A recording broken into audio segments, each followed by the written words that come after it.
प्रभु जीशु ख्रीष्टଙ୍କ ମଧୁର ନାମରେ ସମସ୍ତଙ୍କୁ ନମସ୍କାର। ଚାଲନ୍ତୁ ଆମମାନେ ଆଜି ବାକ୍ୟ ଅଧ୍ୟୟନକୁ ଯିବା। ଆମେ ଲକ୍ଷ୍ୟ କରିବା, ଆମ ପବିତ୍ର ଶାସ୍ତ୍ର ବାକ୍ୟରୁ ଲକ୍ଷ୍ୟ କରିବା ଯେ ପିତା, ପୁତ୍ର ଓ ପବିତ୍ର ଆତ୍ମା, ଏମାନେ ପିତା ଗୋଟେ, ପୁତ୍ର ଗୋଟେ, ପବିତ୍ର ଆତ୍ମା ଗୋଟେ, ଏମାନେ ତିନି ନା ଏକ, ସେ ବିଷୟରେ ଆପଣମାନଙ୍କୁ ମୁଁ ସ୍ପଷ୍ଟ ରୂପେ ବାଇବଲରୁ ପ୍ରମାଣ କରିଦେବାକୁ ଚାହେଁ ଯେ ପିତା କିଏ, ପୁତ୍ର କିଏ ଆଉ ପବିତ୍ର ଆତ୍ମା କିଏ। ଚାଲନ୍ତୁ ଆମମାନେ ବାକ୍ୟ ଆଡ଼କୁ ଯିବା। ମାଥିଉ ଲିଖିତ ସୁସମାଚାର 28-19 ପର୍ବରେ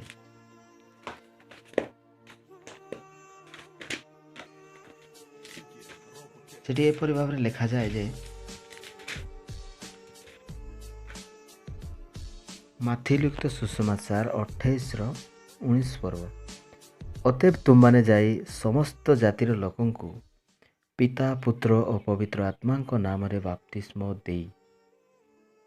ଏଠାରେ ଏପରି ଭାବରେ ଲେଖା ହେଇଛି ଯେ ଅତଏବ ତୁମ୍ଭେମାନେ ଯାଇ, କେଉଁମାନେ ନା ପ୍ରଭୁ ଯୀଶୁ ଯେତେବେଳେ ସ୍ୱର୍ଗାରୋହଣ କରିବାକୁ ଯାଉଥିଲେ ସେହି ସମୟରେ ସେ ଆପଣା ଶିଷ୍ୟମାନଙ୍କ ନିକଟକୁ ଆସି ଆଳାପ କରି କହିଲେ ଯେ ତୁମ୍ଭେମାନେ ଯାଇ ସମସ୍ତ ଜାତିର ଲୋକଙ୍କୁ ପିତା, ପୁତ୍ର ଓ ପବିତ୍ର ଆତ୍ମାଙ୍କ ନାମରେ, ପିତାଙ୍କ ନାମ, ପୁତ୍ରଙ୍କ ନାମ ଓ ପବିତ୍ର ଆତ୍ମାଙ୍କ ନାମ, ଏ ତିନି ଜଣଙ୍କ ନାମରେ ବାପ୍ତିସ୍ମ ଦିଅ ବୋଲି କହିଲେ। ତ ପିତା କିଏ, ପୁତ୍ର କିଏ ଓ ପବିତ୍ର ଆତ୍ମାଙ୍କ ନାମ କ'ଣ, ସେହି ବିଷୟରେ ଆମମାନେ ଦେଖିବା। ଫାଷ୍ଟ ଆମେ ଦେଖିବା ଯେ ପିତାଙ୍କ ନାମ କ'ଣ, ଯାହାକି ଆମମାନଙ୍କୁ ବାଇବଲରୁ ପ୍ରମାଣ କରିବାକୁ ହେବ ଯେ ପିତାଙ୍କ ନାମ କ'ଣ। ଯୋହନ ଲିଖିତ ସୁସମାଚାର ତାର 5-43 ଏଠାରେ ଏପରି ଭାବରେ ସ୍ପଷ୍ଟ ରୂପେ ଲେଖା ହେଇଛି ଯେ ମୁଁ ମୋର ପିତାଙ୍କ ନାମରେ ଆସିଅଛି, ଆଉ ତୁମ୍ଭେମାନେ ତ ମୋତେ ଗ୍ରହଣ କରୁନାହ। ଅନ୍ୟ ଜଣେ ଯଦି କେହି ନିଜ ନାମରେ ଆସିବ, ତେବେ ତୁମମାନେ ତାହାକୁ ଗ୍ରହଣ କରିବ। ତ ଏଠାରେ ପ୍ରଭୁ ଯୀଶୁ ଖ୍ରୀଷ୍ଟ ସ୍ପଷ୍ଟ ରୂପେ ଆମମାନଙ୍କୁ କହୁଛନ୍ତି ଯେ ମୁଁ ମୋର ପିତାଙ୍କ ନାମରେ ଆସିଅଛି। ତ ପ୍ରଭୁ ଯୀଶୁ କହୁଛନ୍ତି ମୁଁ ମୋ ନିଜ ନାମରେ ଆସିନାହିଁ, କିନ୍ତୁ ମୁଁ ମୋର ପିତାଙ୍କ ନାମରେ ଆସିଅଛି ବୋଲି। ତ ଏଠାରେ ଆମେମାନେ ଦେଖିବା ଯେ ପ୍ରଭୁ ଯୀଶୁ ପିତାଙ୍କ ନାମରେ ଆସିଅଛନ୍ତି। ତ ପ୍ରଭୁ ଯୀଶୁଙ୍କ ନାମ କ'ଣ ଅଛି ନା ଯୀଶୁ ଖ୍ରୀଷ୍ଟ। ତାହେଲେ ପିତାଙ୍କ ନାମ କ'ଣ ହେଇଥିବ? ତ ଏଠାରେ ଆପଣମାନଙ୍କୁ ଆଉ ଗୋଟେ ବିଷୟ ମୁଁ କହେ ଯେ ପ୍ରଭୁ ଯୀଶୁ କହୁଛନ୍ତି ମୁଁ ମୋର ପିତାଙ୍କ ନାମରେ ଆସିଅଛି। ତାହେଲେ ପିତାଙ୍କ ନାମ କ'ଣ? ତ ପ୍ରଭୁ ଯୀଶୁଙ୍କୁ ଆମେ କିଭଳି ଡାକୁଛୁ ନା ପ୍ରଭୁ ଯୀଶୁଙ୍କର ନାମ ହେଲା ଯୀଶୁ ଖ୍ରୀଷ୍ଟ। ତାହେଲେ ପିତାଙ୍କ ନାମ କ'ଣ ହେବ ନା ଯୀଶୁ ଖ୍ରୀଷ୍ଟ। ଆଉ ଯିଶାୟ 9:6 ଟିକେ ଦେଖିବା। ଯିଶାୟ ପୁସ୍ତକ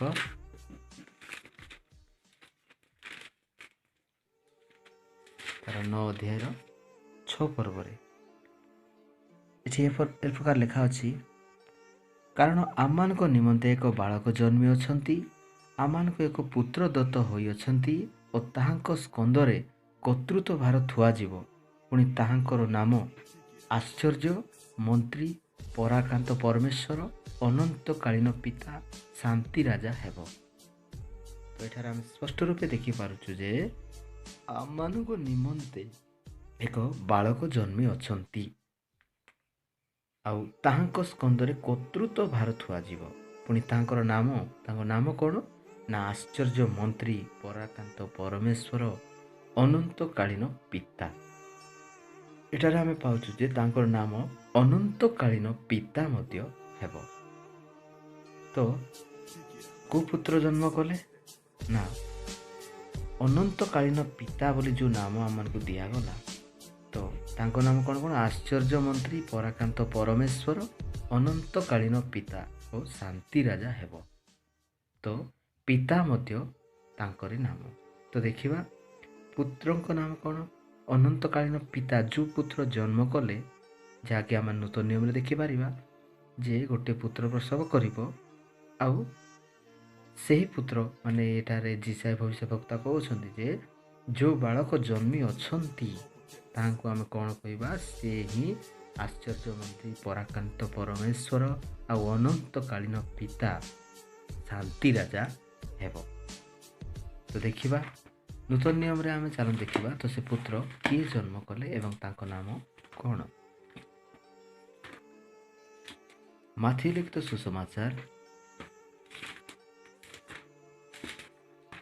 ତାର 1:21 ଏଠି ଏପରି ଭାବରେ ଲେଖାଯାଏ, ସେ ପୁତ୍ର ପ୍ରସବ କରିବେ ଆଉ ତୁମେ ତାହାଙ୍କ ନାମ ଯୀଶୁ ଦେବ, କାରଣ ସେ ଆପଣା ଲୋକଙ୍କୁ ସେମାନଙ୍କର ସମସ୍ତ ପାପରୁ ପରିତ୍ରାଣ କରିବେ। ତ ଏଠାରେ ଆମେ ଲକ୍ଷ୍ୟ କରିବାକୁ ପାଉଛୁ ଯେ ସେ ପୁତ୍ର ପ୍ରସବ କରିବେ। ତ ଆମେ ଯିଶାୟ ଭବିଷ୍ୟବକ୍ତା କ'ଣ କହିଥିଲେ ନା ଜଣେ ପୁତ୍ର ଦତ୍ତ ହୋଇଅଛନ୍ତି, ଆମମାନଙ୍କ ନିମନ୍ତେ ଏକ ପୁତ୍ର ଏକ ବାଳକ ଜନ୍ମି ଅଛନ୍ତି। ତ ସେହି ବାଳକଙ୍କର ନାମ ଆମେ ପୁରାତନ ନିୟମରେ ଯାହା ଦେଖିଲୁ, ତ ନୂତନ ନିୟମରେ ସେହି ବାଳକ ଜନ୍ମିଲେ ଏବଂ ସେହି ବାଳକଙ୍କର ନାମ କ'ଣ, ଯୀଶୁ। ତାଙ୍କ ନାମ ଯୀଶୁ ଦେବ ବୋଲି କୁହାଯାଇଛି। ତ ଦେଖିଲେ ପିତାଙ୍କ ନାମ କ'ଣ ନା ପିତାଙ୍କ ନାମ ପ୍ରଭୁ ଯୀଶୁ କହୁଛନ୍ତି ମୁଁ ମୋ ପିତାଙ୍କ ନାମରେ ଆସିଅଛି। ତ ପିତାଙ୍କର ନାମ ଥିଲା କ'ଣ, ସେ ପିତାଙ୍କର ନାମ ହେଲା ଯୀଶୁ ଖ୍ରୀଷ୍ଟ।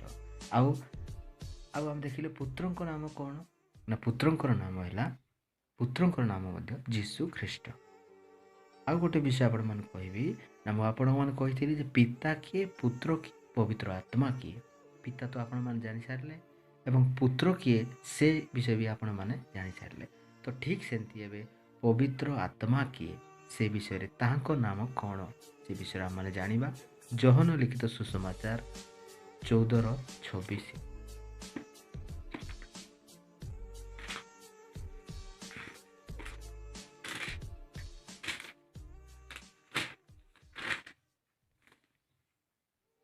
ଏଠି ଏହିପରି ଭାବରେ ଲେଖା ହେଇଛି ଯେ ଯୋହନ ଲିଖିତ ସୁସମାଚାର 14:26 କିନ୍ତୁ ସେହି ସାହାଯ୍ୟକାରୀ ଅର୍ଥାତ୍ ଯେଉଁ ପବିତ୍ର ଆତ୍ମାଙ୍କୁ ପିତା ମୋ ନାମରେ ପ୍ରେରଣ କରିବେ ସେ ତୁମମାନଙ୍କୁ ସମସ୍ତ ବିଷୟ ଶିକ୍ଷା ଦେବେ ଆଉ ମୁଁ ତୁମମାନଙ୍କୁ ଯାହା ଯାହା କହିଅଛି ସେହି ସବୁ ତୁମମାନଙ୍କୁ ସ୍ମରଣ କରାଇବେ।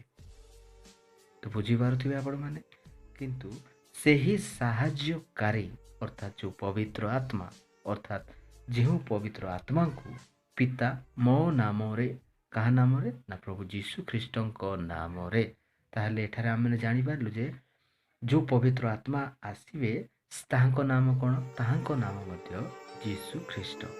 ତ ପିତାଙ୍କ ନାମ ମଧ୍ୟ ହେଇଗଲା ଯୀଶୁ, ଆଉ ପୁତ୍ରଙ୍କ ନାମ ମଧ୍ୟ ହେଲା ଯୀଶୁ, ଆଉ ପବିତ୍ର ଆତ୍ମାଙ୍କ ନାମ ମଧ୍ୟ ଯୀଶୁ ଖ୍ରୀଷ୍ଟ। ତ ଆପଣମାନେ ସ୍ପଷ୍ଟ ଭାବେ ବୁଝିପାରୁଥିବେ ଯେ এই ବାକ୍ୟ ଦ୍ୱାରା ଆପଣମାନଙ୍କୁ ସମସ୍ତେ ଜାଣିପାରିଥିବେ। ଆଶା ଏ ବାକ୍ୟ ବି ଆପଣଙ୍କୁ ସମସ୍ତେ କ୍ଲିୟର ହେଇଯାଇଥିବେ। ସେଇଥିପାଇଁ ବୁଝିକି ଏହି ଅନୁସାରେ ଆପଣମାନେ ବାକ୍ୟ ଧ୍ୟାନ କରନ୍ତୁ। ପ୍ରଭୁ ସମସ୍ତଙ୍କୁ ଆଶୀର୍ବାଦ କରନ୍ତୁ।